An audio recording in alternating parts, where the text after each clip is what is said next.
brown dads in the zone. From the land of the maple where the cold winds are blown. Punjabi roots with a Canadian tone. We built this life now, the stories are our throne. From buttered chicken plates to poutine on the side. Mixing cultures like beats, man, it's how we collide. Old school wisdom with the new school vibe. Brown dads on the mic, watch the worlds collide. Three brown dads and we keeping it real. With laughs and some lessons in the cultural feel. Grab a chair, take a seat, let's break the seal. This is the podcast you never knew you need to heal. Nodding to the first brother. He's nodding to the second brother. He's not nodding to the third one. And he comes back around. Perfect form. Perfect form. Let's see how he completes this round. Oh, he messed up his speed. Nala. You ever see people go in the wrong direction during Lame? Yeah, like they start and somebody like pulls them quickly. Yeah. I've seen some shit. This is like a wedding episode we making now. I don't know, man. It started off on a weird tangent. We were just, I mean, you were doing some magical stuff and I just hit record right now. You did. Because like, you know. I was just saying if somebody was, you know those PGA golf commentators? Oh yeah, they're like, okay, he steps up to the ball. Yeah. If somebody was doing that for a wedding. Scratching his butt. Yeah. You know what? Like, I'd be down to start doing dubbing over like wedding videos. Yeah. Just my own way. Like in kabaddi speech? Yeah. Aaj changi tarah kenchi ch paoga onu. But not just because relating kenchi onto butts, but doing it in that calm PGA voice. I think that'd be just very calm. Or Premier League. Oh yeah, I watched Premier League every flipping 100%. And then when the Lamar done, he was like, "He's done it! He's done it! He's married!" Everybody is shaking hands and saying, "Vadaya, twanu vi vadaya nahi, bella twanu vadaya." Like that's a beautiful Sally, mate. That's a beautiful closure. Well deserved. Well deserved. You know, it's been 54 years since they've won the league. And I think he's lost this one as well, but there was a beautiful performance. Yeah, and we must say the coach who's been coaching them, I mean, this is probably the best he's going to see. And there's talks of him retiring after this. But, you know, that was a beautiful moment in this beautiful game. I feel like I'm in England again. You're right, mate. You're right, man, ain't it? You're right, mate. You're fucking there, ain't it? You fucking cunt. Yeah. You're literally going north where we were. I actually I was registering my son for something, and some lady called, and she. Like I caught her, I'll tell you the story. So she called and she was like, "Oh, you registered your son for this thing, and we just want to let you know registration packages cost." I did like a trial class at some like fitness thing for him, right? And so she calls and she's got this perfect British accent, posh. And yeah, it's just Queen's English. If people that London. Are listening that know, but there's London English, which then there's different accents in London itself, and then there's Queen's English, so which is like the proper, posh one, but it's from that area, Kensington, stuff like that. So I go to her, I'm like, we do all our talk, and she tells me the call. I'm like, yeah, cool, yeah, I'll register and whatever. Who cares? Shut up. I want to talk to you about your accent. And so I was like, so are you from London? I was like, I don't think you're from London, but your accent's London. She's like, oh yes, this is Queen's English. Actually, I'm from Yorkshire, which is up near Leeds and Bradford and stuff. And I was like, then you should be talking like this a little bit more, right? And then she was like, but I went to drama school. And I was like, wow, that's why you sound so pleasant. Right? But yeah. She didn't start the conversation. So you fucking wanker son, yeah? Yeah, I'm like, oh, he can come there and fuck you up right now. Yeah. But no, she was like, and then I was like, you could just do your Yorkshire accent if you want. I'll understand it. She's like, I was like, I understand like Brummie accents. She's like, oh yeah, you'd be fine. From Birmingham. Like, yeah, she's like, oh, my sons are born there. And she's like so perfectly like Peppa Pig's mom. Beautiful. Like Mommy Pig. Yeah. Dun. Hey, George. Mummy. Oh yeah, there was a kid on the train. Didn't we do this one? Yeah, we did. Would you like some more tomato? Would you like some more tomato? No, Mummy. George, you forgot your boots. You can't jump in muddy puddles. Before we, I think, landed in England, Pat told me, I think I've mentioned this on the show. He's like, don't get upset with them. Don't question their English, right? Don't think that they don't know how to speak it because they're the ones that invented it. Right? And then right away, I understood what he was talking about when every single dude was like, "You're right, mate. You're right, mate." That's what I meant. And I was like, yo, mate, you taking a piss, yeah? You taking the piss. When we met Shin, I told you that Retro Singh, when he's like, "You're all right, mate." I thought I was shout out to Retro Singh. Shout out, nice guy. I thought I was about to get kicked out. You met Retro Singh? Yeah. Really? And Retro Singh met Ram's food reviews. Oh, talk about this. And DJ Patwant too. He knew of us. Really? Yeah. Sick. That's dope. Like, I think I had a conversation with him on the phone when we were at the footy game. Yeah. The footy. So I would say soccer game, but Pat kept saying footy game. So I'm like, hey, let's just use that jargon. And now all of a sudden I'm like, oh, okay, all right. I think we're all three of us are done with that game. Yeah. How long we been married? I'm talking about soccer, not a Jasmine Sherry game. I'm just gonna call it soccer. God damn. How was that? It was an experience. So I didn't know Ozzy Osbourne, rest in peace, was from Birmingham. So when they came out to Ozzy Osbourne's Crazy Train. So that guitar riff by Randy Rhoads. And I'm like, wow, this is amazing. It was quite the experience. And then that was an Aston Villa game, just to paint the picture a little more. And when they'd get up, they'd get so tense when they were about to score. He's like, Fook, right? Yeah. It was pretty good. Fucking wink. And that team is old. Like, that's from 1870s. That team. It's Crystal Palace From London. Like something out of Superman. Yeah. Fortress of Solitude. Yeah. By the way, guys, we're three brown dads. This is what, I don't know, episode 11. We've hit that mark of having 10 episodes. Yeah, we're tweens now. We're tweens. We're in it for the long run. We're in it for the long run. We're double digit strong. 2-1 stacked side by side. Episode 11. I'm Patwant. We have Pavan. What's up, Pavan? What's up? And then we have Ramneek. Three brown dads. And 11 guy. Mark Messier numbers. Yeah. Ram food guy. Ram food guy. I met some guys. I meet some guys that speak Hindi. For the Ram food guy. They don't call me Ramneek. They'll call me Ram. Yeah. Ram. Yeah. My wife's like, that's not your real name. You should tell them to call you Ramneek. I'm like, oh, whatever. It's okay. Ram or Ram? Whatever floats your boat. Or you want to do it with an Alberta accent? Your name Ram? Ram. I got a Dodge Ram. Mr. Reese used to call me Ram-a-lam-a ding dong. Ram or serious? Yeah, I didn't know what that meant until I watched Grease. Oh, wow. We go together like Ram-a-lam-a ding dong. He used to live down the street from us. Mr. Really? Reese? Yeah. He used to live closer to my house. Did I ever tell you that in grade 4, his wife, Miss Carr, slapped me in the head twice? Slapped me in the head twice. Slapped you in the head twice. Yeah. And I didn't see this going there, but... And then Nami Deveche, she came to teach poetry in Mr. Reese's class. And I used to be very nalak in grade 4, like one of the worst students ever. Like, saying only, what am I supposed to do, right? Like, sure, I know English, but not like comprehension level English. Like I wouldn't understand, like reading depth. some text. Yeah. So in grade 9, I switched things up, right? And I started really putting in the effort. And she was in Mr. Reese's class who taught English to teach poetry. And I got the highest in the class. I tied with this girl called Regan Matheson.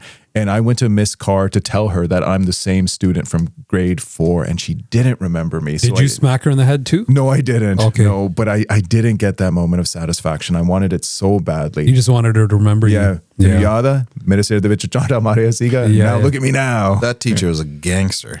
Yo, you could imagine teachers smacking a kid in the head these days. Even then it was wrong, man. I mean, yeah. Mr. Osterfield, he was there briefly, very tall. Yeah. What a name. Just for a little while. He, remember, Jordan's brother, Riley? Yeah. He took his hand and go, ah. Oh, man. A different time, man. Different time. I saw it by, you know where the portables were? Yeah. And there was like a little hill Was there. this Saka? Yeah. That's the same hill I was playing Game Gear on. Right before the hill. I was just that little. You were playing Game Gear there? Remember? Yeah, it was right before the hill. You were at a distance though, if I remember correctly. Like it was on the other side of the hill. It was on the other side of the hill, but the hill was behind us, between the portables and us, where you saw. Anyways, I remember power bombing this kid. Right on the hill. I don't know. I don't know what happened. Like I used to be friends with his brother. That's a true and WWF me and this kid right are cool. there. Me and this kid are cool now, right? But I had a spat with his brother, and I said something to this kid, and he said something back, and I felt very insulted by it. So I power bombed him. It wasn't supposed to be that intense, but I really, really hurt him. Right, and he just laid there like twitching like Hulk Hogan after he got power bombed at WrestleMania 8. So I'm like, okay, whatever. I'm just going to walk away. Just let him twitch. Let him die. Yeah. And then his brother. Was it on the grass or concrete? It was like muddy. No. Like, you know, that hard, like mitty? Yeah. Right? Muddy puddles? Yeah. He wasn't jumping in those muddy puddles. And then his brother came to my house to like complain to my parents. And my dad had just lost his brother-in-law. Right. So my Fuford had passed away. And my dad responded, "Tuanu hi chhed de pan chota."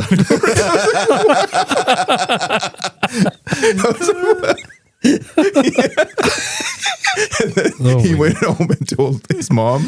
My mom, mic drop. Then my mom called. His mom called my mom, and she's like, "Paji ko bolani tamiz nahi hai." Oh, they were Punjabi. Yeah, that part was left out. I feel like I thought I was imagining some like.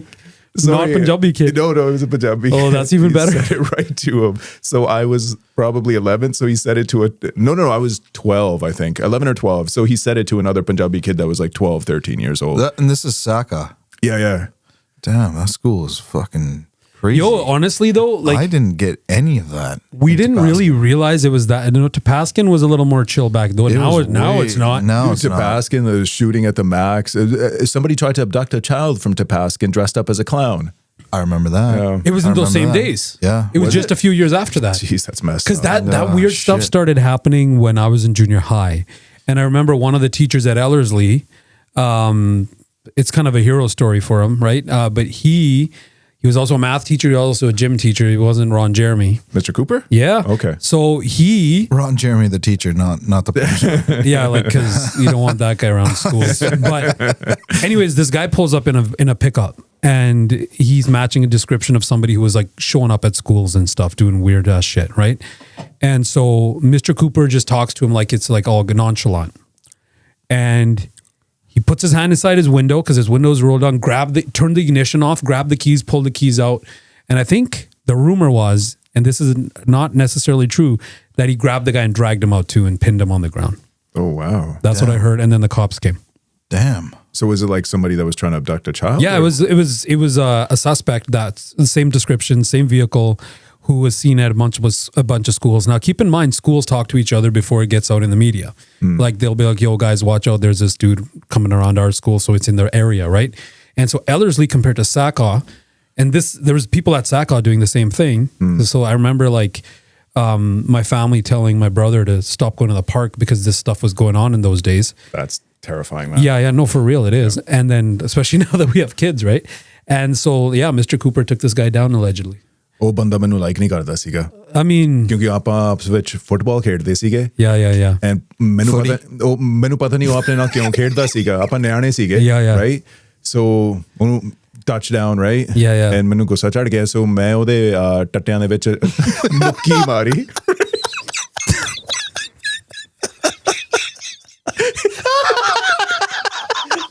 He was so mad ਉਹਨੇ ਮੈਨੂੰ lecture ਦਿੱਤਾ He's like, ਕਿੱਦਾਂ ਦਾ ਮਾਰਦਾ ਟੱਟਿਆਂ ਦੇ ਵਿੱਚ He was honestly, I like that guy. Yeah, he was a solid guy. He would call me an airhead though. Like he would insult my intelligence. I got to be on the basketball team just based on my height. I didn't even have to like try out. So he just called you out for it? I told him I wanted to be on, and he just basically invited me to practice, and I was on the team. But yeah, he would call me airhead, and he would tell me that I reminded him of this guy called Mirza. Oh yeah. And he would make me feel stupid, and back then you wanted to make people laugh, right? So I would just play up the stupidity. Oh, I got you. And when a kid does that, it really, really hurts their self-esteem.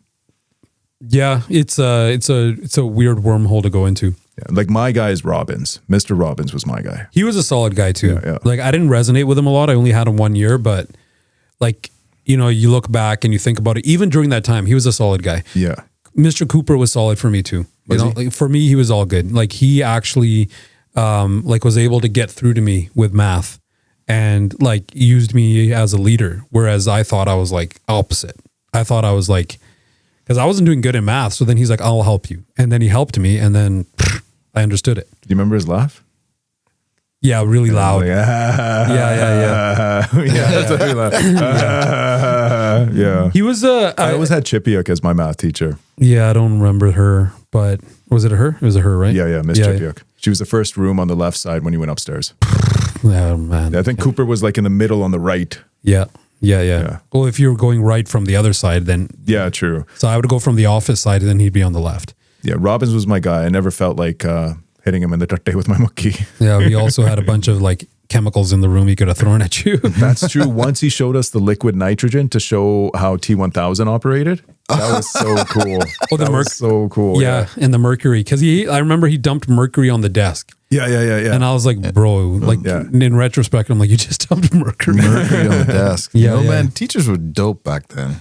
Honestly, yeah, different times, right? Different times. Mr. Robbins, like with all the shit happening. You remember like old wrestlers? They all had their like unique persona, like the Snake or Demolition Hulk Hogan. Mr. Robbins had that. You know what he reminds me of? I forget this guy's name. Let me find his name. He's an actor. Mr. Robbins, Sam Neill. No, Sam Neill, the cowboy guy.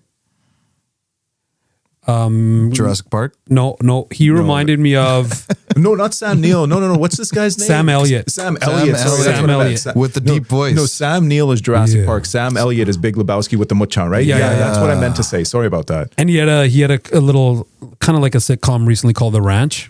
You seen it? Sam Elliott did? Yeah, Ashton Kutcher. Yeah. I haven't seen him in a long time. He's in one of the Yellowstone spin-offs. Yeah. But there's a guy that exudes masculinity, right? 100%. 100%. Yeah. He's a true cowboy. Yeah. And we kind of resonate that you wouldn't see us and assume this, but being born and raised in Edmonton, Alberta, we got that side to us too. Yeah. 100%. I like Western movies. And if you think I love Western the movies, biggest bro. Bollywood movie, Sholay is a Western. He's a Western. It is Western. 100% it's a Western. Yeah. Spaghetti Western? So is Mila from the 90s. Amir Khan? Oh, yeah. Because that was like a His fake brother, Sholay. Twinkle Khanna, right? Yeah.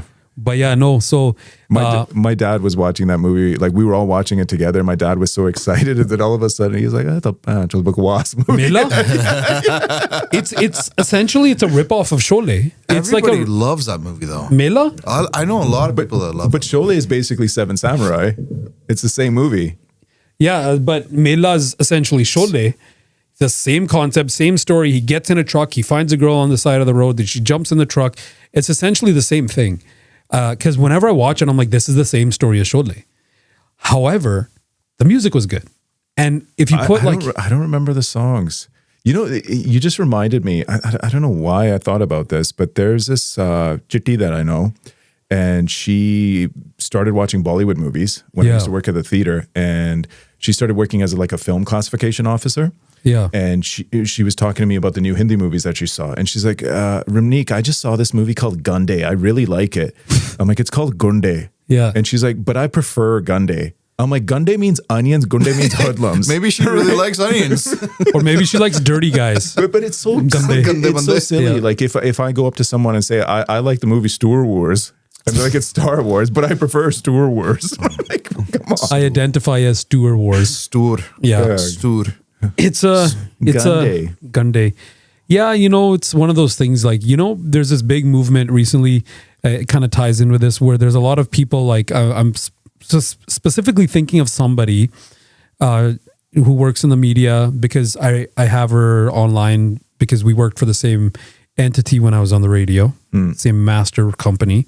And she came out in the news and she just said, hey, she took like 30 seconds to say, hey, like you guys have always heard me say my name like this. I'm going to start saying it this way. It's like me saying, hi, my name is Pat. Like now I'm going to say, yeah, my name is Patwant. And I'm not going to say Patwant. So she just stopped anglicizing it. She stopped anglicizing it. She pronounced it properly. And then I don't know if she was the first, but she was the first that I heard who did it. But then I also saw a few other people who started doing it. They're pronouncing their name properly.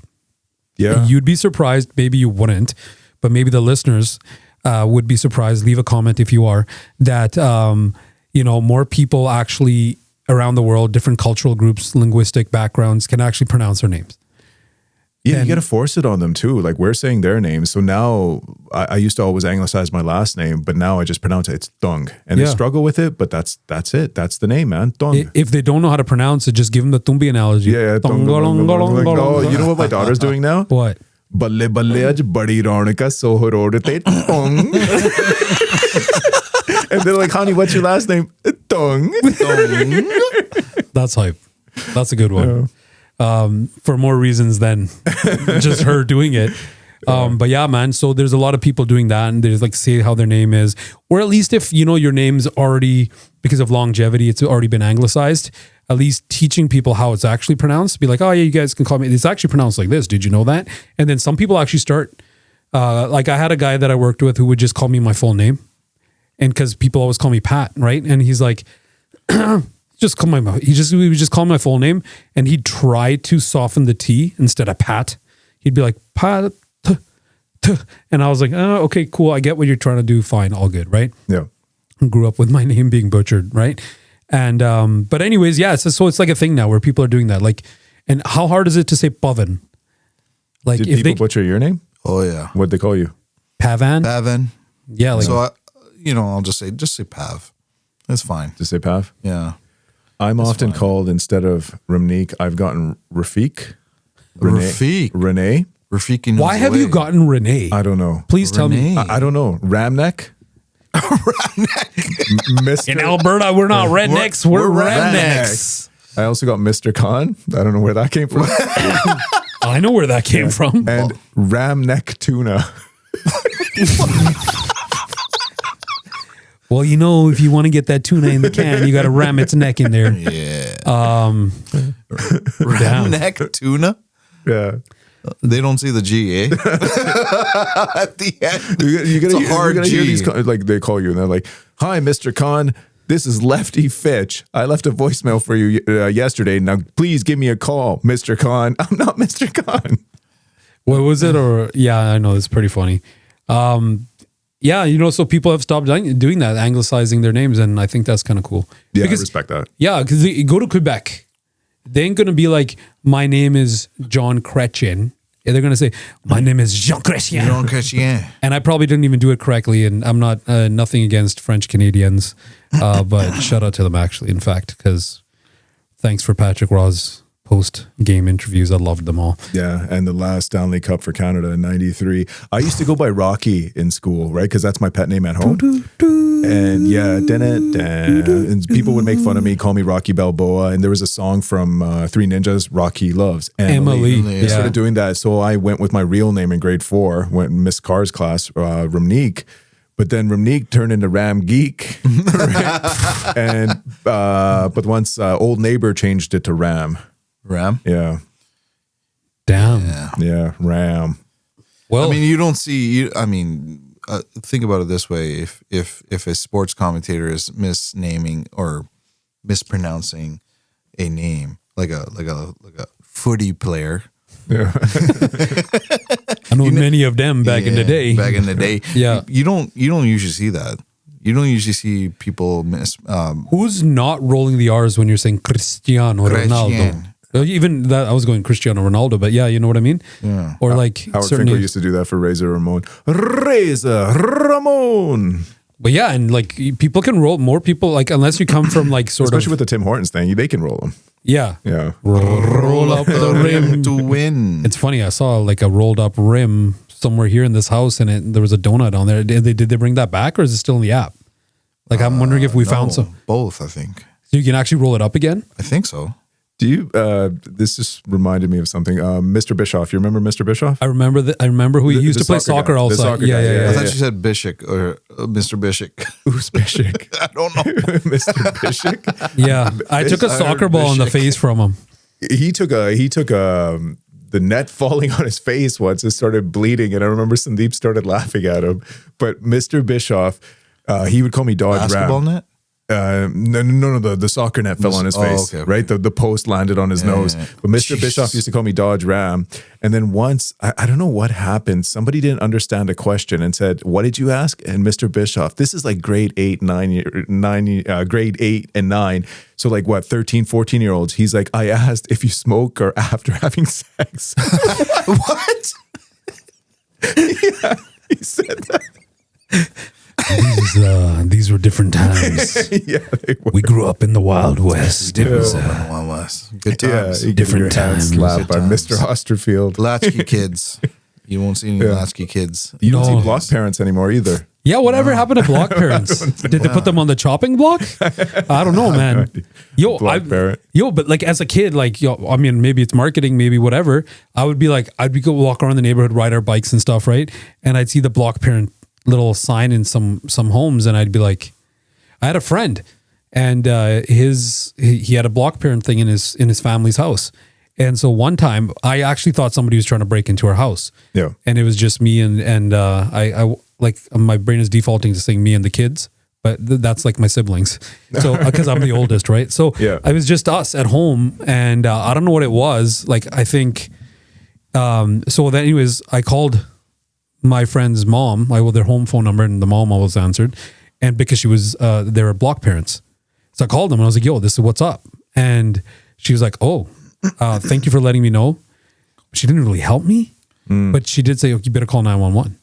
But the fact that she didn't help me, I was a little disheartened. Like I thought you would come and help because you're a block parent. Yeah, come outside with the bat. Yeah, and they were literally like, the street in front of my house when we lived in that area? Yep. They were one major street down. In the townhomes? There was townhouses across from me, but they were in the next one. So like if you turn into my street, but if you kept going past my house is on the left, Sackhaw is on the right. Let me put it to your perspective. Sackhaw is over here, my house is over here. And you go down the street, you can turn left, and then my house is right there. Yeah. But you, if you don't turn left, you keep going, then the next left turn, which also goes way out to 66th Street. They lived on that one. And it was literally down that alley in front of my house. What was the scariest story for you in Sackhaw in the neighborhood? Honestly, I don't know what was really, I don't remember a lot of scary stuff there, but I do remember when, like I had my own scary moments, not really scary, but like, bullying and dealing with bullies and, big, tall guys from certain ethnic groups that I don't want to say anymore because I don't like. Oh, I remember starting with T. Yeah, right? TJ. Let's call him TJ. Yeah, I remember. And him. So like, I don't want to. Yeah, TJ. I don't want to play that stereotype right now because his brother was BJ. What? It was BJ. It was BJ. But like because that stereotype has been hit pretty hard by this country, so you got to look at it. They were oppressed themselves. They were oppressed, and so. But anyways, that guy he was just scary, and he was. He didn't do anything to me until I started antagonizing him because a neighbor of mine suggested that I antagonize him, so we used to do it. Yeah, we'd run away, and then he caught up with us, and once he attacked the other guy's brother, and like the guy was on the ground, and this is the same guy that power bombed, and oh man, he made this other guy piss his pants, right? Yeah, and so like this guy, horrifying stuff. This guy was trying to like take my patka off, and if anybody's listening, patka is like the little kid turban that looks like a do-rag with a bun on the top. So he was. There was rumors that like everybody was murmuring, and I heard right, and they're like, oh, he's waiting for like Pat, he's gonna rip his turban off and stuff, right? And so, like, when you're from the portables facing the school and there was that little tamrat, like that little, that place where people played hopscotch and then yeah. But then the opposite side of the school, so you could go up the left, that small little pathway, and it would go to the front of the school, which ends up when you're facing the school being the far right, kind of across your crescent. Like the bike racks were? Bike racks were on the other side. Okay. This is kind of like the small area when you're facing the school to its very right, closer to where you lived. Okay, yeah, I know what you're talking about. So they were all waiting in that area because I used to just go around that way and go around the school. The other way was to go all the way towards the park and the shack and then go in front of my house, right? So I knew this guy was there. So people were like, yo, he's waiting for you. He wants to talk to you. He's over there. So they're like taking me a different way anyways. So this guy's plan was to, I don't know, beat me up, something, but pretty much rip off my patka, right? Jeez. And this was all, I believe, before lunch, if I'm not mistaken. Or it could have been at the end of the day. And then, so what I had to do is I had to outsmart, because the guy wasn't he was pretty thick. He was like, thick. Yeah. He was like straight. He was tall too. He was like a big brute type of guy for that age, right? And keep in mind, remember like Biff Tannen from Back to the Future? He was even bigger than that. Yeah. Yeah. and he was kind of like, he had that vibe of, you know, Macaulay Culkin's brother in Home Alone, Biff. His name was Biff too. Buzz. Buzz. Yeah. There you go. Yeah. I don't know. And so like the one who had the pet tarantula, that guy, he had that energy. And so he's just standing there, and I was like, I don't know what happened. I don't know what came over me. I don't know what. But I just went straight up to him. I'm like, hey, TJ, don't I owe you $5? Like, was it you who gave me $5 last week? And he's like, yeah. And I was like, cool. Why don't you just meet me at my house and grab it after lunch? Like 5 minutes before the bell rings, just meet me there and I'll give it to you and we'll just walk back. And he's like, okay. And then I just walked out of that situation. And then I told my mom, and then she like bitched him out when we came out, and she took and she drove me literally a 30-second car drive to the front of the school to avoid that. But she bitched him out. So he never got to touch it, did he? No. I think he did the same thing to Sharmpreet. Yeah. Yeah. I think maybe. So maybe that was just his jam. Yeah, like ripping little sick kids' turbans off. Yeah, that's a jam. Anyways. You know, I feel for him considering what his community goes through. But 100%. The thing is, that doesn't mean you attack another minority. You know what, though? Like, it's not justified to do, but I get it. Yeah. Isn't that weird? I get it because it's bro, no, I understand where you're coming from. It's empathy, right? Yeah, but yeah. It's just so messed up, man. Once we uncovered what we've uncovered, now we have to kind of say it. He was Indigenous, okay? Yeah. And so, you know, there was always like a weird rep with Indigenous kids around that time. Keep in mind, I'm seeing this now retrospectively. What year was that? That was what? 94, 95. 94, 95. Guess what? Residential schools were still a thing. They didn't close till 96. Yeah. And so the community's intergenerational trauma, and then there was a little blip of time where we were friends. It was weird. After that, he became friends when we started talking to me. He realized I wasn't like, I outsmarted him a few times, right? I'm not saying I'm smarter than him, but you know what I mean? Like I had to. Like, what are you going to do in that situation? Either you're going to get beat up or you have to, like, whatever. My brain did something. And then a couple of times I was hanging out with him. We went to his house. He's like, come to my house. So we went in his house, and it was really weird because nobody else was in that house. Like it wasn't a home. You know that feeling you get? And you could go to different ethnic background communities' homes, and they always had it felt like a home. Yeah. Whether it was like a white kid, black kid, brown kid, whatever, right? It still felt like some sort of a home. Maybe different a little bit, maybe differences in families and cultures. But this guy had nobody there. Like absolutely nobody in his house. And I went a couple times, different times, and nobody's in there. Wow. And I was like, but then you look at it later and you're like, yo, was somebody actually there? But maybe, you know, they're neglecting the kids, or they're just sitting in the back. I don't know, right? I really don't know. And, you know, your brain can go so many different ways. But, you know, I do have empathy and I do have understanding now that the world, at least our country, knows better as what was going on with certain communities, including the Indigenous communities. It was just like a community that was from here who was racially discriminated against for hundreds of years, or like over 100 years, only knowing racism, so then they're being racist to other communities. Yeah, we saw a lot of stuff in Saka, man. Yeah, man. There was also, remember there's an uncle that set himself on fire too. You remember that story? What? No, I don't. Yeah. There's an uncle that set himself on fire in the garage, and then he tried, like he was trying to off himself, and then he decided against it and tried to run back into the house. Yeah. Did he survive? Damn. No, he did not survive. Shit. Yeah. Some dark stuff we saw. You don't think about it back then. It's just normalized. But now you're like, yo, we saw some stuff, man. What kids nowadays hear those kind of stories though? You know what I mean?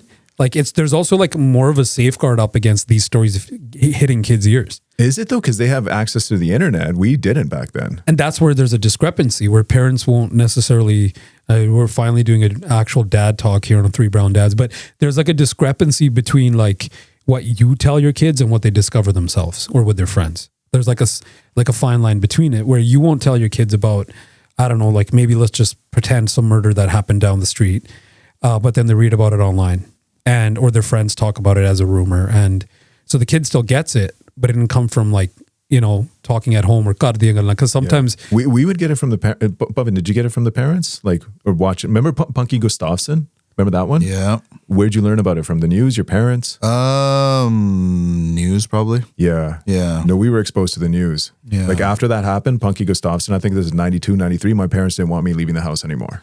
I think it's important to be honest with your kids and teach them everything about life, because and your kids are a little older, so you're probably doing that. Like life is it's not perfect. No, and I agree with that. But there's also like but there's context. You need to be able to explain it to them. It has to be contextualized for their brains, for wherever they're at. Yeah, this is what happened. This is why it happened. This is why it could happen. That type of stuff. And these are the precautions or things to avoid. And not try to discourage them from, not try to scare them. In any way. Just aware them. Just be aware.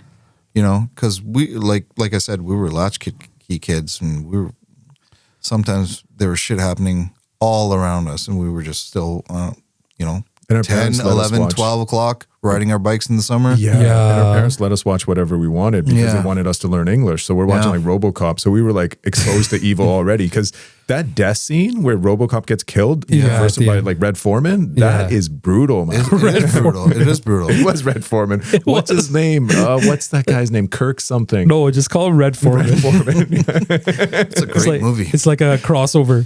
It's like, did you know before Red Foreman became an angry dad to Eric and all those kids? How old were you? He killed RoboCop. 3 or 4. 3 or 4. Yeah. And you remember it like it was yesterday. Yeah, man, I do. Yeah.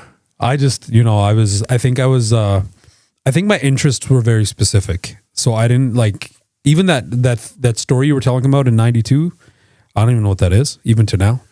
A child got abducted from her townhouse in the north side, from her front yard. And she was violated, smothered, and left in an industrial yard. Jesus, and the guy was not caught. About a decade later, it was even on Unsolved Mysteries with Robert Stack. You remember that show? It was intense. And then I think like a decade later, like just DNA technology, he was in prison at the time for something else. They found out that he was the person that did it, and then he got charged for that. Damn. Yeah. Holy shit. So like imagine a decade, nobody finds him. Imagine how parents feel. Yeah, like there's something out there. Front yard. Yeah. No, 100%, man. That was a different time. Like now, if my kid's playing in the front yard or on the street, because there are a lot of kids there, I'm outside too. Yeah, I'm always watching. Yeah. But I think that's also, I mean, you don't want your kids to get hurt. No, you're like, who wants their kids to get hurt? But I think it's important for your kids to have a little bit of grit. No, you gotta have a long leash. You want them to have like freedom and good lives and stuff, but man, there is evil out there. There was evil out there when we were kids. Like it was like I think she was a 6-year-old kid. Mm-hmm. Yeah. Mm-hmm. I still remember the guy's name, Clifford Smith. He's the one that did it. And his excuse was that he broke up with his girlfriend that day. Like Pat said, you just have to make them aware of certain things. And it's such a tough conversation. It is a very tough conversation. When you do it, because you want their childhood to be magical. You want to shield them from that. Yeah. And then you have to tell them about evil. You have to tell them about death and just... That's the real world. Because if they don't grow up understanding that and they see shit, they're going to be, what the fuck is going on? I think it's like there's moments, right? Where there's teachable moments where sometimes organically it'll come out. Your kids will ask you stuff and you have a chance to explain it. And then you have to do it more aware, not scare, but obviously be honest and obviously to their language, cater it to them and their capacity to understand. But man, there's stuff out there, man. It happens. I just read this thing today. Edmonton police posted a thing on, I don't know, social media about a guy who was released, who was like doing stuff to do with kids. And he's out there, and they I like that they posted. They also put the conditions of him being free. But how are guys like that even released, man? Well, they're going to do it again. Don't want to politicize this podcast, but they get out. I ever tell you my Miss Dawchuk story? Because this is a Saka story. No, but okay, go ahead. Okay, so Andre the Giant dies. Yeah. And I'm speaking to a family friend who is basically a cousin, Gary, and I'm making some stupid joke. I'm like, oh, imagine if he keeps growing in his casket. Wouldn't that be funny? And he's like, no, Rocky, when you're dead, that's it. Yeah. And I realized what death was at that time. And then all of a sudden I became terrified. Existential crisis. I'm like, I'm going to die one day. I'm going to die one day. Yeah. And I started crying everywhere. Is it because he said when you? When you. Yeah. When you die, that's it. Oh, okay. So I started crying all the time. And I remember one night I was crying and my mom got mad at me and all that stuff, right? And she told me that some people live forever. Didn't have the chat with me. And I was crying in class. Miss Lehman, the music teacher, she was like, what's wrong with this guy? Yo, I totally remember. Yeah. And then somebody told Miss Dawchuk what was going on. And Miss Dawchuk told me to stay back during the lunch hour. And she sat next to me while I was bawling and held my hands, caressed it. And she told me about souls and heaven. And I don't know if I believe that stuff anymore, but it's what I needed at 7 years old. Yeah. She gave me that. And I'll always remember Miss Dawchuk for that. I remember when she passed away, I was in Italy and I don't know how I found out about it, but when I saw that she passed away, I bawled, man, because she was really there for me at a pivotal moment. Yeah. And, Sack of memories. Yeah. The teachers, right? And then so like those things you learn from could be parents, could be cousins, could be teachers, could be random mamas in the gurdwara. But yeah. And so, like the things you learn, I mean, you pass them down. You pass the good things you learn down to your own kids and stuff, right? And, or other kids around you. They don't have to be your own. They could be your nephews and stuff or your kids you work with in the community or whatever it is. So, yeah, but, a little serious podcast from us right now. But, yeah, shout out to these old people, I guess, that helped us out. And the ones that were really there for us. But I told Pat this, but my kid the other day on Sunday, I happened to say stupid in front of her, or perhaps my wife did. I'm not too sure, but she doesn't say stupid. To her, stupid is a bad word. She's like, Dada, stupid is a bad word. And another bad word is, then she said the F word for the first time. And she's like, this means you, right? Fuck you. Yeah. He just had held up his middle finger for those that can't see us. I'm like, where is this kid getting it from? School, man, other kids. Well, that's the thing, right? Because I had a conversation with my oldest because he called me out for saying the F word. I got pissed off at something and I said, oh, fuck. And he was like, hey. And I'm like, listen, when you're older and you know nuance and you understand context, then you're allowed to say that. Because because curse words, when we used to say curse words, it used to be fun. We didn't understand the meaning. There's multiple meanings behind it. Remember that, I guess it's a speech, interview with Ice Cube? Yeah. He's talking about the F word. Yeah. You can say fuck you and you're angry about somebody. You can say, oh, what the fuck? Yeah. No. You can be tired after a day and say it. I mean, context is everything. Yeah, it's tone too, Tone, right? Context. And I don't think people understand that nowadays. No, man. It's gone out the window. 100%. It's so important for a child to understand that, to realize there's nuances, and context to the way you speak, to how you speak, to your tone. Yeah. There's no, kids need not all kids, but kids generally need black and white. This is this. This is not this. You do this. You don't do this.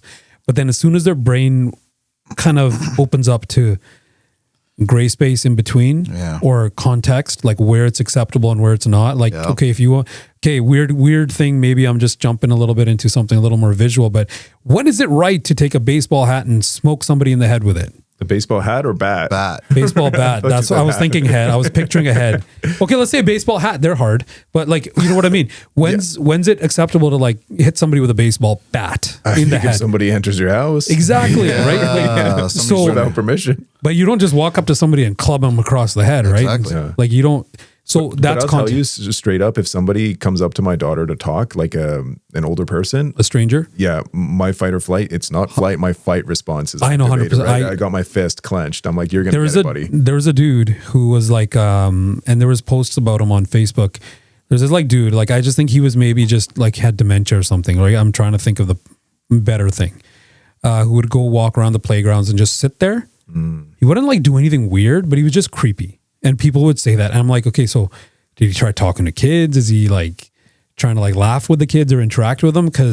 And so this guy was at the playground where my son was, right? My wife told me. And I immediately got in my car, turned into like Chuck Norris, I don't know. And I was like, let's find this bitch. Right. And I was like, obviously I'm not going to do anything, but apparently he did say, like, he was like looking at my son and like laughing. And I was like, okay, now who's going to laugh? Right. Yeah. You turn into that. And you do, yeah. like, you don't think you have it in you, but you do. Oh, it comes out. We right? all have it in us. Yeah. And so I was also thinking like just a little bit deeper than my own son only. I was like, yo, like I know like 5 or 6 of the kids that play there. I know who they are. They either go to school with my son, or they were in his daycare, or they're just kids from our street. Right. And that whole block parent thinking thing that we were talking about, that kind of kicks into my brain. I'm like, yo, man, like this guy, like, do we have to patrol our own streets? I'm Batman. Does that have to come out? Where is she? Yeah. So like for real though, like yeah, it has to. It has to because. But like, it can even happen within the family. Did you guys watch that movie Because We're Girls? No. No. Did you hear about it? No. Oh, I know exactly where you're going with this. Yeah. But So some Desi gets sponsored from India. He comes and lives with his Punjabi family. oh fuck. And he violates all 3 girls. There's a documentary on it. It happened locally. Yo, I know this. I've heard this story. Yeah. I know this. It happened locally? It happened locally, if I'm not mistaken. And it's the relative of someone we all know too. Shit. Okay. Well, that's probably why I know this story. Yeah. Like you just said it like that. And I was like, yo, I think I know about this. Like that stuff happens within the family. You have to be, But not that it happened locally, but okay.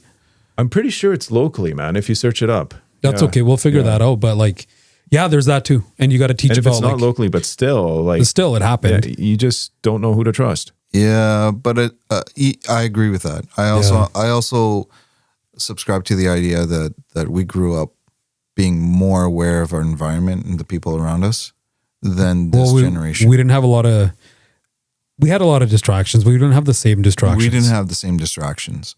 I feel like a lot of kids have their head in the sand nowadays. They have this lack of awareness. Yeah, that's the thing. And is it because of the internet?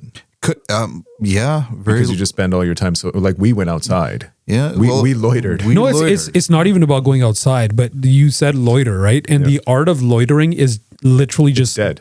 Yeah, you're just not doing anything. But what are you doing in that moment? Your body's still, your senses are still on. You're absorbing your surroundings. You're talking with your friends. And you're picking also up on social cues. And hopefully with like a few friends, you're also like just riding your bike around like in the roads, or remember those fields? Like remember when you'd go to like Husky or whatever from like where we lived by where Saco? the apartments are now. Yeah. And there was this weird little like a little forest area on the right side. Like when you would go, it was like between like 2 condo units or something. We used to walk through there in grade 1. I used to live in the apartments. Yeah. So I would walk with my mom, and in front of us would be Sonny Chavda, rest his soul, and his 2 sisters. Yeah. And so, so we ride our bike, and it's like essentially it's just a field, and then there's like a little foresty area. And we'd explore like that because there was nothing else to do. Or it was a shortcut to get somewhere else, and you discover something cool along the way.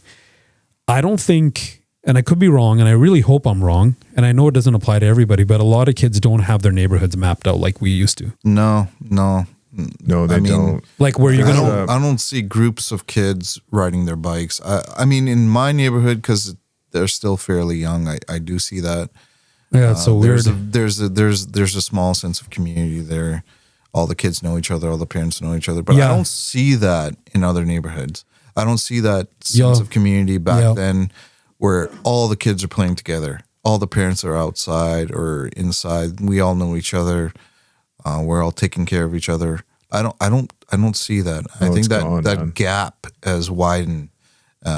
It's still there in different ways, but not all the time. Well, I think nowadays when you see a group of kids, they're all on their phones. They're this is what I mean by head in the sand. Yeah. No, a lack of awareness, a lack of their ability to speak to each other in a social environment. And it's no different than distracted drivers who have their phones on, right? Exactly. Like, because you're absorbed in that device or whatever it is you're doing. Yeah, it is. It's an addiction. It is. Like, some people know how to use it. Dopamine addiction for kids. But it's designed to hook you in, right? 100%. With kids, they're way more susceptible. Yeah. Do you have Tapascan mapped out? Yeah, I do. Yeah. Still to this day. Because I'm thinking of the Kamo Here song, Sufne De Vich Pinda Da Geda. Laki Ayame. Yeah. I still remember Saka vividly. I drove my kids through the neighborhood maybe a year or two ago. I drive my son once in a while. I'll go there. Yeah. When he used to nap, I used to just drive around. Yeah. Saka? Yeah, and it's comforting. It's comforting. I didn't necessarily go there when he's napping, but sometimes I'd just drive in that area. Yeah. And I'd be like, oh, yo, look, that was our old house. And you see that basketball hoop? We put that up. Yeah. Your dada put that up. And I would tell him these stories. Your house was the last one on my paper route. Yeah? Oh, you had the paper route? I had the paper Was it route. Examiner? Yeah, it was Examiner. Yo, I did that shit for a bit too. That still exists, right? I tried to sign my son up. The Examiner? I don't know if it's Examiner. I think it's Flyers now. It's Flyers or something. Yeah. It's Flyers. I did that too. $5.90 an hour, bro. That was big money back then, man. No, it wasn't. I had bigger aspirations, man. Would you jack samples?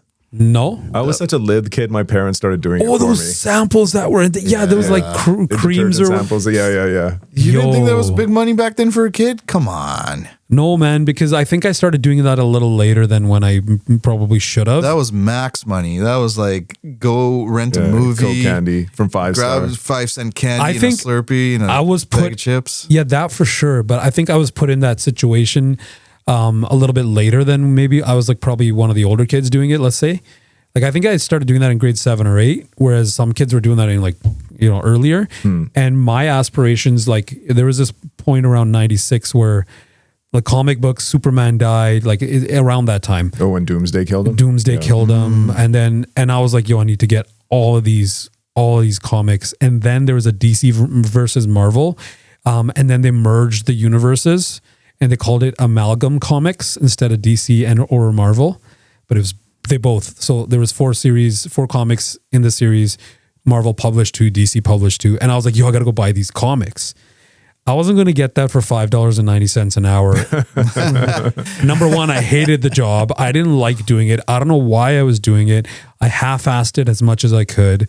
So like that didn't last long, but I did do it. Yeah. I do have the experience and memory of doing it. Is this going to where I think it's going? You start selling bootleg CDs out of your No, bro, but I probably could. Like I used to sell bootlegs. Honestly, it's funny in an alternate universe that. Like, I don't know why I didn't, because everybody used to ask me to burn them CDs. I should have just made a few bucks off of that. I didn't. I just gave it to them. I did too. Yeah. Well, I used to sell them for $4 and I was... Damn, this guy made the money. Yeah, I know. Yeah. I know. He's hustling hard back then too. That just reminded me of someone. So my friend Sandeep, he would burn CDs and we didn't want anyone to know it was him in grade 9. So we created this alias, his cousin or my cousin or something. I don't know what we called him. And I was thinking to myself that we called him Harry. But no, we didn't call him Harry. Harry was someone else. We had beef with this one guy. His initials were SS. And he said that he had this friend that was like proper gangster, right? And that he would get him after us. His name was Harry. Well, this guy, SS, went to med school in Hungary. We could have used this in our previous episode, not the last one, the one before that. Oh yeah. He went to Hungary and flunked out of med school, but that didn't stop him from opening a clinic here. What? So he put up a fake degree and turned his medical clinic into some sort of laser clinic. And he ended up burning people, causing irreparable damage, scarring their faces. Oh my fucking God. Right? So they did like some sort of troubleshooter thing and they found out that the guy wasn't a doctor at all. So you know what he does next? He tries to rob his own place. He breaks into it. I think I know this story. I think I know the story too. He breaks into it, right? Steals some material, I don't know, thousands of dollars of equipment, maybe the stuff that he burned people with, but then he gets caught for insurance fraud. Oh, yeah. Man, that's a wild shit happening. This guy went to Ellerslie with us. Wild shit. Yeah. Some people are just fucking like, you think it through, man. Just don't do it. Yeah, don't do it, obviously. Obviously don't do it, but like think it through a little bit. Like what do you not just like the fact that think it through to do it, think it through and maybe don't. The fact that he thinks he could get away with it. He burned someone and that somebody left a comment under his YouTube video where he was just talking about his business. And he's like, yeah, if your device worked, it would have fixed your face. You're so effing ugly. Damn. That person's so mad. Wow. Yeah. Oh, there's some crazy times, man. Stupid people in this world. 100%. Did you? Where did you get your comics from? The Max in Tapascan? That was one of the places, yeah. They used to rent out video games and movies. Remember, it had like this character on the cover throwing a fist. It was like a He-Man. Yeah. Why is that ringing a bell? That's ringing a bell too. It would Maybe be you spent time in Tapascan. Tapascan is the first neighborhood to have an Indian restaurant in Edmonton. It was called Chacha. Yes. Yeah, before New Asian Village. Yes. Yeah. Damn. Late 70s, early 80s. Yeah. Dad said it was the first one. It was one of the most diverse So I got a totally random non-Desi type of element to where I first got my comics. For sure, go for it. So I used to live in Duggan. Okay, yeah. Oh. Yeah. So I lived in Duggan. Your wife used to live there, right? Riddle Park. Yeah, close. So I was on the other side, like literal Duggan. And so you know that where the Three Amigos is? That little strip mall? Yeah, next to the place that isn't very fond of me. Yeah. What place? Not Jollibee. Not Jollibee. Okay, so there's a Max there. No. That Max still exists. It does, yeah. And so that Max is where I used to go and I would get comics. That Max used to have toys. So I remember getting the original DC Comics Hawkman toy. Okay. Right? Yeah. I know exactly what you imagined in your head and not that. And there was a series of, and I got him there one random night. I don't know, we were going out of town or traveling. We were about to go on a trip or something. And so I got I got so many comic books there. The Ninja Turtle comics that were published by Archie Comics. I remember those. Are dope. Those are dope. Those I would get there. I'm pointing it at one on my wall there. Yeah. That's number one. Shredder. From the Archie series. Yeah. The Shredder's on the cover. Fun side fact, the original Ninja Turtle comic book, issue 1, they killed Shredder. Bloody, gory thing. And so that you wouldn't imagine that with Ninja Turtles the way we grew up with them. But anyways. In the Archie one or the No, in the IDW or whatever it was. Yeah, in that one. And so. IDW was DC, right? I don't know if they were DC. I think they were affiliated with DC. I think they are because then they have a lot of crossover with Ninja Turtles and Batman and stuff. But so to bring it back, but like that's where I would get my stuff and things like that. But so you got them from the Duggan Max. You got them from Tapascan Max. I used to get them from Akota 7-Eleven. I also used to get it from the 5-star. What was that, Husky? Was that a Husky back then? It was a Husky. Yeah, it was a Husky. So then I used to get my newer comic books, like the Spider-Man ones, when I was in junior high. Did you guys know there was a guy who cloned Peter Parker, but then erased his memory, and then there was a clone of Peter Parker living as Peter Parker, who wasn't actually Peter Parker. And he was a clone. Was he aware that he's Spider-Man as well? Yeah, he was a full-on Spider-Man, everything. Spider-Man powers? Okay. He was like doing everything, but then there was this. There's a guy called the Jackal in the Spider-Man comic series, and it's like sort of the clone saga, the spider clones. It's such a cool little deep dive if you don't want to get too deep, but deep enough to be like, yo, shit. Do you guys know the Scarlet Spider? Yep. That was one of my favorite Spider-Mans, and so it came out around that time. Anyways, that was a tangent. But these are just childhood memories, man. 100%. I was thinking of Akota, the ones that I would get. Daredevil. I have this one where he battles Spider-Man. Yeah. The Green Hornet. Yeah. Ninja Turtles, of course, the Archie ones. Yeah. X-Men. 100%. And Zen, the Intergalactic Ninja. Yes. Yo, I know that. Yes. 100%. Yeah. Zen. Yo, let's go to WeBook in and see if they have any of those. I still have mine. Is the place on White Ave still open? WeBook in. WeBook in. You want to hear something sad? It is open. No, there's Warp 1, Warp 2? Warp 2 or something. They have one there. And then the one that's where the movie studio was, that one's gone now. I used to take my... on the back side of it, right? Yeah, there was a photo of a portrait of Wolverine like this with his claws, and you could see the Hulk in him. And you would get in there through the back side of that. Yeah. I would, for some reason, I would always take a picture of my niece there, just as she was growing up. and then I wanted to show it to her as she grew up. Like, she didn't know why. I'd be like, it just became a thing. Photo, right? Yeah. She didn't know it was a thing, but I thought it'd be amusing when she'd see it later. But now they got rid of it. Yeah. But what was I going to say? I don't know, but you should send her all those pictures and be like, here you go, bub. Here you go, bub. Here you go, bub. And that's an Albertan right there. No, he's Edmonton. Not even Albertan. Like, I'll pinpoint him. The very second issue of Marvel first set of Marvel, and it was the second one, Marvel Comics trading cards. They had the superhero. They had with the stats and stuff. The stats, you turn it around, agility, strength, and they had hometown.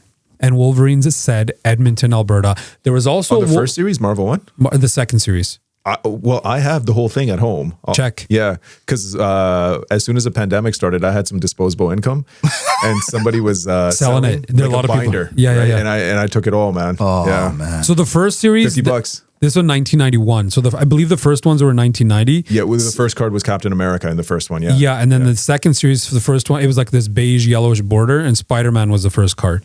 And Spider-Man was in the air. Yeah, upside down. Yeah. So that's the series you got to look in. Wolverine's in there. Okay. And that series also had like weapons, like a set, a little mini, like a little. In like red in the bottom, there was like some trivia too. And to the weapon. So there was one on Wolverine's claws, and they weren't. There is. And the Punisher's arsenal. Yeah. I'm trying to remember what the Wolverine card was. The one that always like kind of I was obsessed with. He's in the brown suit on there. In a brown suit. I was obsessed with the Silver Surfer one. Yeah, he was pretty. It's a cool card. I remember Red Skull. Yeah. And then the third series of these cards that came out after, they were like this really cosmic looking. They look cool when we were kids. I don't like them now. Yeah? Do you have them? No. Yo, I'm coming over just to look at these, man. Yeah. I have them. Are they like touchable or are they like mint sealed? Binder. They're mint. But they're in a binder, so you can still flip through them. I probably have some The Daredevil one is the one that really where he's running. Yeah. That's a sick one. Yeah. And in the first series, he was in his yellow suit. Yeah. In the second one, he's in his red suit. Yo, this is a whole new episode, man. But these are the childhood memories, right? 100%. Like we all 100%. read comic books. Yeah. But anyways. I got a bit of a sad story. Yeah, go with that. So Green Hornet. I love this comic that I had, and it was out on the table, and a friend of mine, Just, he would get babysat by my mom. Yeah. And we were all eating pizza on the table, and he accidentally knocked the Coke over, and it spilled all over my Green Hornet. And I hated him for doing that. Hated him. I was so mad. And when we became friends again in adulthood, I would often bring it up, right? So that means you friends offed him because of it. He was much younger than me. Yeah, okay, right? fair. So I was pissed off. Like when we'd host our show on CJSR, I get pissed off. I'm not pissed off anymore, but I would bring it up just to troll him. Yeah. And then recently I went to his parents' house. It was on his death anniversary. Yeah. And then after, I just chilled in Saka in the Crescent. Yeah. Because we were young back then, death wasn't real, and I just wanted to feel childhood again. Yeah. And then when I went home, I found that Green Hornet comic and just like went through the creases that he caused with Coke, and then just read the comic to. You still have it even after I still have it, yeah. And now it's crazy that you think of what pissed you off before. There's now gives you nothing comfort because it's like he was here, he was my friend. Yeah, Green Hornet from Akota 7-Eleven. Damn. Yo, 3 brown dads and we keeping it real, with laughs and some lessons in the cultural field. Grab a chair, take a seat, let's break the seal. This is the podcast